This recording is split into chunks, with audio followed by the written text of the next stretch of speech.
This is a video for Mr. Claxon's Algebra 2 class. We're talking about rational functions and how to graph them. This is what we covered in 8.2. Not only covered it, but we tried to go very in-depth with it. The first thing that you have to commit to memory and understand are the different types of asymptotes when graphing rational functions. We have the vertical asymptote, which is a vertical line of the form x equals a. We have a horizontal asymptote, which is a horizontal line of the form y equals 0. You can also have something that's not an asymptote. It's a hole in the graph. A hole in the graph indicated, by the way, by just a little hole. Looks like this. Instead of putting a point, we put a little hole. Okay, right like that. So let's go ahead and let's graph a rational function. Alright, so coming out, I started this one the other day in class before we were so rudely interrupted by a fire drill. Coming back at you today, the first thing that I want to check is my horizontal asymptote. And I want to do that because I don't want to check the horizontal asymptote after I start factoring. So I made that audible. I called that audible in class the other day. So we're going to check this horizontal asymptote. It's based on the degree. Okay, so let r of x equal p over q. That's just a polynomial up here and a polynomial down here. Polynomial p, polynomial q. If the degree of p is less than the degree of q, then we know that y equals 0. Okay? I know that if they're equal, then it's y equals the leading coefficients. And if the degree of p is greater than the degree of q, then the graph has no horizontal asymptote. So let's go ahead and check this one out. Getting back to it here.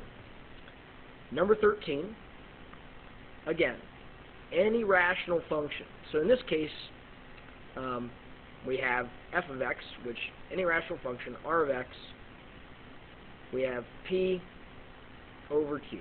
You might remember that from the rational root theorem as well, that p is always over q. I can see up here that the degree of x minus 3 is 1, the degree of x squared plus 6x plus 5, that degree is 2.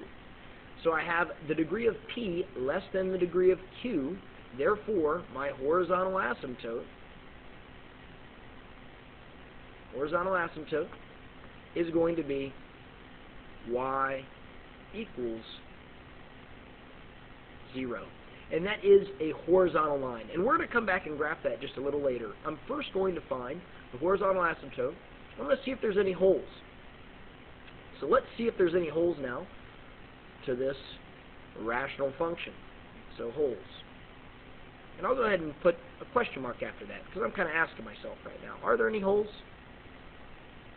Are there any holes in this rational function? So we go down here, we look at holes. This is quite confusing. I'm not going to read it to you, and I'm not going to insult your intelligence. You'll just have to pause and read it if you would like to do that. Basically, there's only a hole in the graph if you can factor an expression out of that, right? And it calls that x minus b, that factor. Alright? Now, that is unless at that value there's a vertical asymptote. So understand, a vertical asymptote trumps a hole. So let's go ahead and look.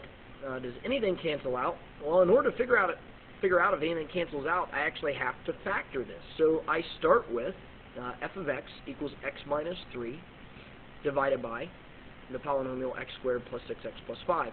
I'm going to go ahead and rewrite that now. I'm going to rewrite that in factored form just to see if anything cancels out. F of x, well, I can't factor anything with that x minus 3.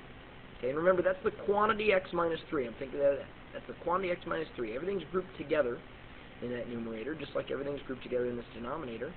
And I'm going to go ahead and use the skeleton method. Since this really doesn't look like a special case, I see that this is not a perfect square, so I use the skeleton method. In that skeleton method, I know that I have x is my first term.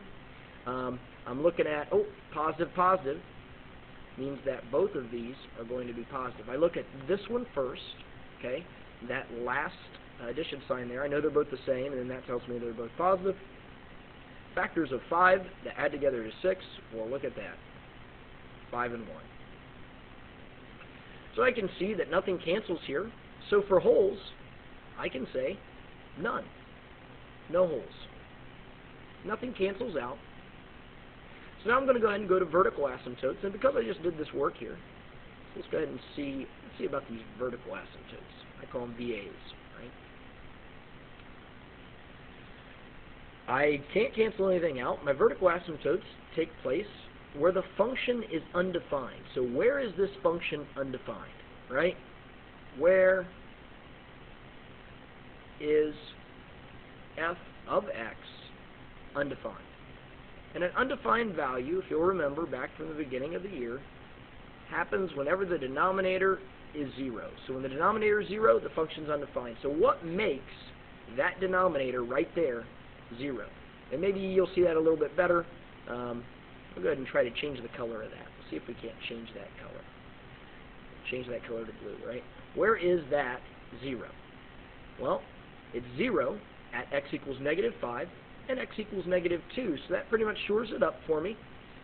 I have VAs at x equals -5 and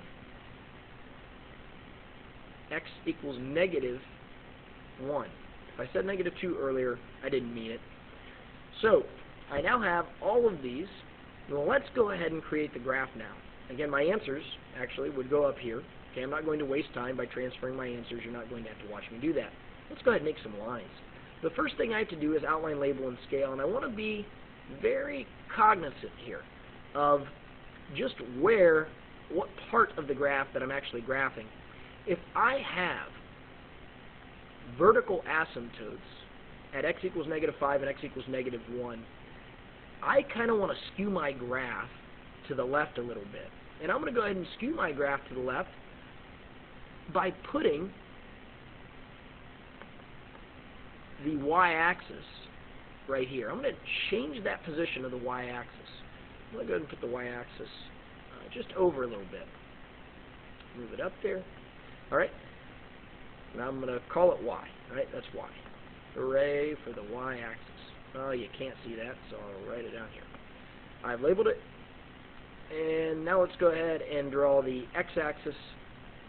X-axis, well, my horizontal asymptote is y equals 0. So I'm just going to go ahead and make that all the way across right here. Y equals 0. Yeah, that is the line y equals 0. A lot of people get confused by that, but that is the line y equals 0. So now I've kind of skewed my graph. I have this large negative portion to work with. Okay, I'm going to go ahead and pause now so I can make the scale, and you don't have to watch me make that scale. All right, Mr. Claxton coming back at you. I had to make sure that the film was rolling there. You can see my scale here. I'm going to go ahead and plot that horizontal asymptote of y equals 0. The horizontal asymptote of y equals 0 is actually right on this x-axis, right over top of it. Okay, that is the x-axis, by the way, as I did not mark that. I want to pick up those 3 points. So I just about have my rational graph set up to graph after I graph those vertical asymptotes. So let's go ahead and make some vertical asymptotes. Let's make some vertical lines, and these are usually dashed lines. So I'm going to go ahead and dash these lines, these vertical lines, x equals -5 and x equals -1. You can see here that I'm going by ones, but I'm just marking every second one. So x equals -1 would be right here. Okay, run straight down the graph.